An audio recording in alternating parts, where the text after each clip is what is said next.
Good morning, everybody. I wanted to do a quick update video and information video on my new bandsaw. When I was buying this one and selecting it, I got the Grizzly G0592. I could not find anything on YouTube or anywhere really about it. Anything that's been set up, dimensions, anything else. Now, this one fit within my budget. There's a couple of bigger ones that would be nice, but I just couldn't get those. The next size smaller, none of them really had a liquid cooling option. I really wanted the option to be able to liquid cool this. So this one really fit the bill. The only thing I didn't like is that it's relatively short from the floor to the actual work surface. Right there is only 20 inches.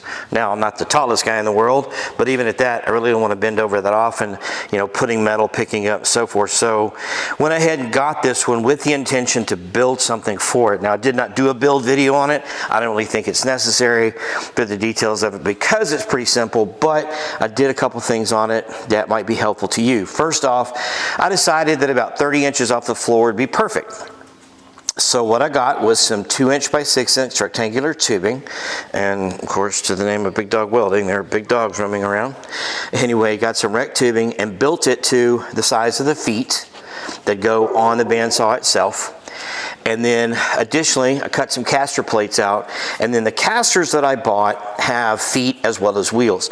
I love having wheels on items in my shop. I want to be able to move things around as needed, but I have found that with locking casters, even the good ones, it still will move on you for a bit. So what I bought are these little casters here. I'll put a link to Amazon where I bought them. I don't get paid for it or anything, but I'll show them to you. So they have a long 2.5 inch diameter foot on it, but also it will come down and you can raise the feet and then the wheels will contact the ground, so I can move this around. And let me show you a couple of other things for it. So like I said, I've got the feet down so it can't move around. I've pulled on this pretty hard in rotating it to miter, and the head does completely rotate. So you can miter 60 degrees one direction, 45 the other. That's another reason I bought this, is I wanted a mitering head. I didn't want to have to move the vise. But additionally, I went ahead and tapped holes and put in some 3/8 bolts right there to secure it to this. Then the other thing that I did, normally a lot of these 240 volt type devices will get like a twist lock, little 20 amp plug. I went ahead and used a standard 50 amp 240 volt connector like you would have on a welder, that style plug, because in the event I decide to move this around the shop, I have multiple outlets around the shop for a variety of welders, plasma cutters, and so forth. So I can put this in other places and still get power to it. So works great. It's basically 2 hots and a ground.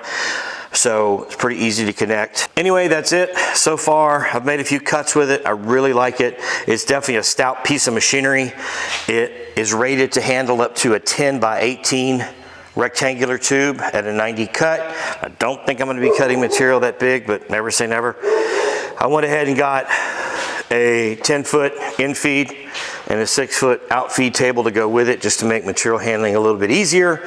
And I probably will do a review on the saw and the overview of its operations at some point, because like I said, there's really nothing about this saw online to be able to do research other than calling Grizzly and talking to them. But other than that, if you have any questions or comments, please leave them down below. I appreciate you guys watching, and y'all have a good weekend.